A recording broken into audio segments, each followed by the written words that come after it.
tutorial for using the Just Add Flowers set of digital stamps. I have printed them on some dark cardstock. In my case I've used purple, but you can use whatever you have in your stash. And then you add whatever flowers you have in your stamp collection. So the little bottles and jugs and the picture here that I'm going to use for today's tutorial are digital, but all the flowers that I've added are actually photopolymer stamps. So they're clear stamps, and in this case what I've done is heat emboss them in white. So let me show you how I've done all of these. I'm using the tall picture from the set. It's printed at about 8 centimeters tall, which is a little over 3 inches, but you'll have to size that to whatever floral stamps that you have. Now I'm going to be using the Spring Tulip set of stamps, in particular this long image here that has the 2 tulips and the bulb. I don't want that bulb, so I'm going to mask that out. Place the image over your digital image, and so you can see which areas are not going to fit or what you want to get rid of. So in my case, it's just, I don't know if you can see that very well, but it's just the bulb and some of the leaves at the very end. So they're the bits that I want to get rid of. So mask out, and I'll show you how to do that. You just need a set of sticky notes. These are just little ones, and all I'm going to do is just shape it gently here to the edge of the jug, approximately. It doesn't have to be perfect. I need to be a little bit careful though, because there's a leaf that comes down, or several leaves, a couple of leaves that come down that will go over my milk jug, and that's okay. I want them to look like they're in front of the milk jug. So I just need to be careful that I'm not going to mask out those parts of the image when I actually do my stamping.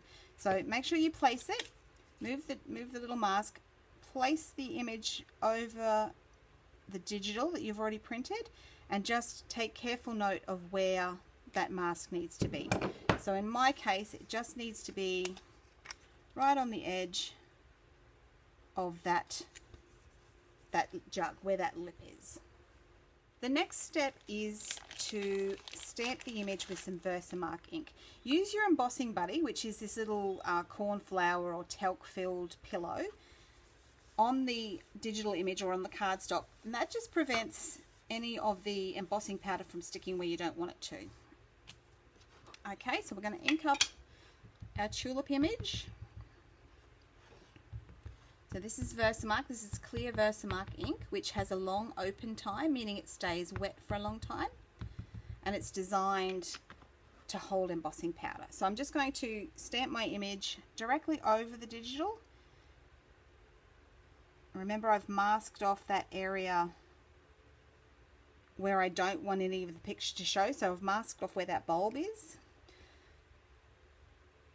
Give it some time to transfer,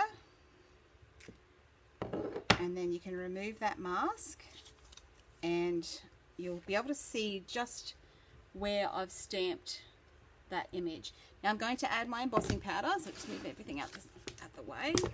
I'm going to add some white embossing powder, and that Versamark that I stamped will hold on to that powder.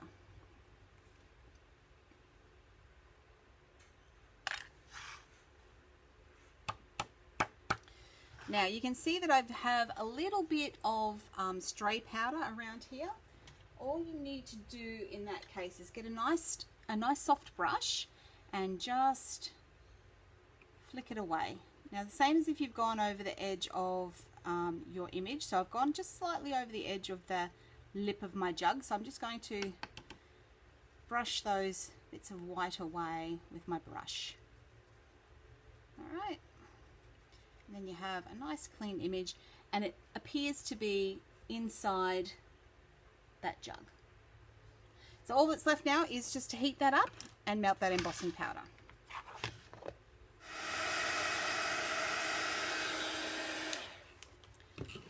Right, so when you have the embossing all melted, you can tell that it's set when it's shiny, when the embossing powder has gone shiny. Just let it sit for a second or two to cool down, and prepare your pencil. So what we're going to do is use some white pencil and a little bit of black pencil. You can already see that what we've already embossed, the white part that we've embossed, comes forward a lot more than the dark lines of the picture of the digital stamp, and that's to do with the push and pull of color. which is about how light colors come forward and dark colors tend to recede. I won't go into a lot of that here. So grab your white pencil. Now I like to keep mine nice and sharp. And what we're going to do is color in both images fairly quickly. Don't worry too much. Just apply a very light pressure on your pencil so that we can add some more color later. Now, one of the other tips when you're coloring with the white pencil, this is going to be our shadow area. I'm not going to do a lot of shading and things like that, so don't worry. But just around the bottom of each petal or each flower, around the bulb, that's the shadowy area. So we don't want to add too much white pencil down there. If you can slowly reduce the pressure that you're applying on the pencil, lift it before you get right down there and leave that just purple, and that will give that shadowy look to your flowers. So you don't want to go into too much detail. You can see that I'm not really spending a lot of time coloring in the flowers, but just start with a light layer. Same with the leaves. So down here on this leaf finishes down here. I'm going to leave that darker down there. But again, I'm not applying a huge amount of color. I'm keeping it very light so that I can come back in and add some highlights. Just bring the color almost to the base. So you can see it still has a little bit of purple in here. It's still quite dark in there. So do that for all of the leaves and the flowers, whatever you're coloring, so that you have that colored in. Now the pencil will sit over the top of those black lines, so any black lines that are showing through that embossing, they will disappear, because the pencil, one of the qualities of colored pencils is that they sit on top of the cardstock. So those lines that, I don't know if you can see that one, but there's a line that you can see here through this leaf. They will disappear. There were lines through this leaf as well, but they're gone. Once that white pencil goes over the top, you can't see them anymore.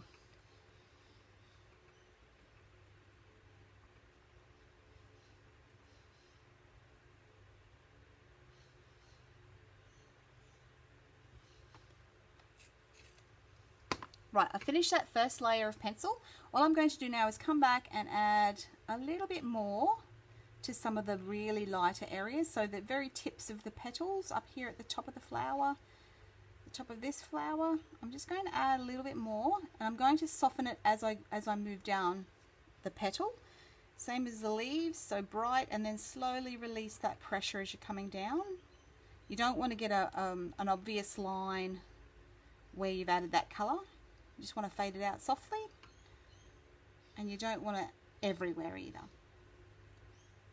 Now if you want to, once you've colored in your flower and your whatever container you used, in my case it was the jug, you can actually introduce colored pencils so that the flower and everything have colors. So I've done one of those sorts of cards. I'll show you what I mean.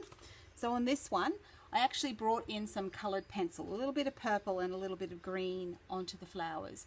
And that just went directly over that white pencil, and it just picks up that pigment. So you can do that if you want to.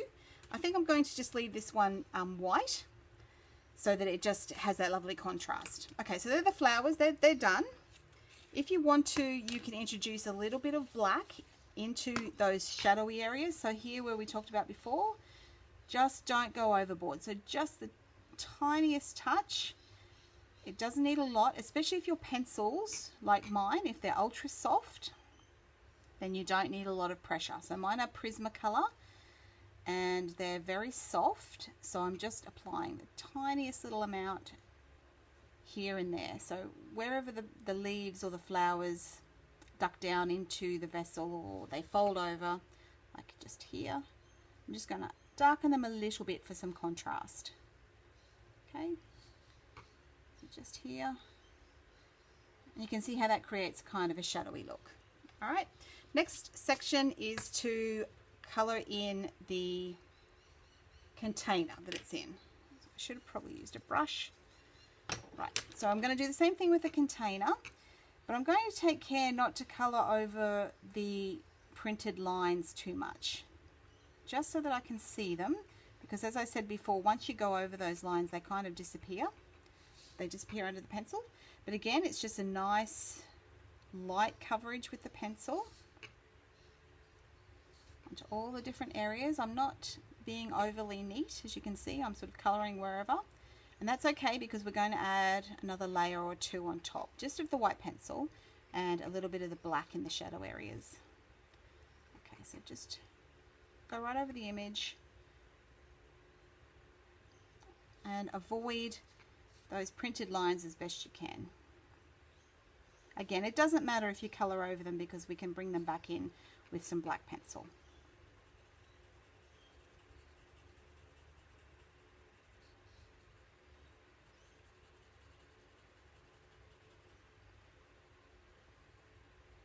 Don't forget that little lip along the bottom if you're colouring the same image I'm using.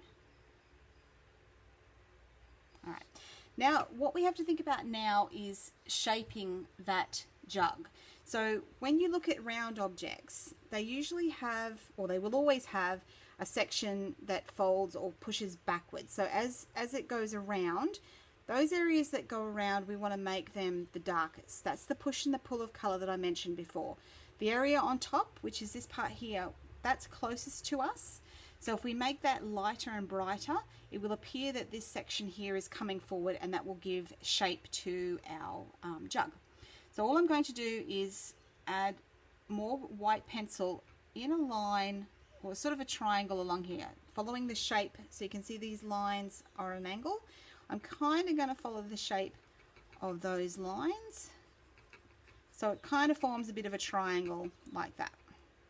Now you don't want to leave that such a stark contrast. You can see that quite well. You can see how I've done that pencil. You don't want to leave those lines that obvious because you want that to be a gentle transition. So all I'm going to do is, as I add more pigment to those areas, I'm going to slowly take it sideways and just feather that colour out so that it goes into the darker colours. Don't worry about doing this the inside of the jug where the flower is. That would be nice and shadowy anyway. So we're not going to do that, but we are going to add a little bit more pigment to this section up the top and then feather it out towards the edge.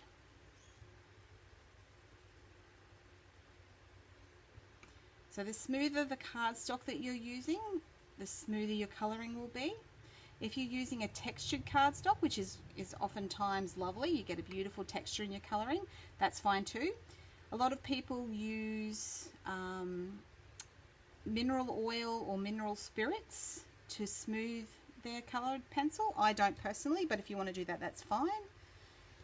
I just like to use the leave it as it is, so I quite like that texture in the paper. Okay, so you can see how I've just slowly feathered out that colour. All I'm doing is releasing the amount of pressure I'm using on that pencil to shape that jug. Now same along this little lip, so most of the white will be here and then feather out towards the edges. Right. Now for the handle, again, wherever it comes closest to the person viewing, that's where it will be lightest. So here at the top, because that comes out on a curve, and then as we go down the curve it will get darker. So we're going to apply less pressure as we go down the curve. Right, pretty much done. Now I'm just going to sharpen up my black pencil so that I can add in some of those lines and also add in some shadows. So where the flower has gone here into the jug, I'm going to darken that area, and again I'm going to feather that black so that it's quite dark at the bottom but then comes out nice and feathery. We don't want any solid line or obvious line between the dark and the light. Add in my line here too.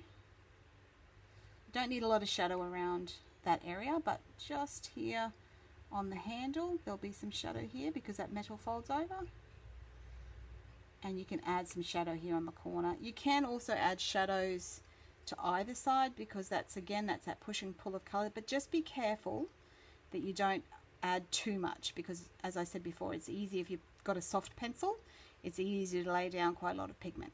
So see how I'm holding my pencil all the way back?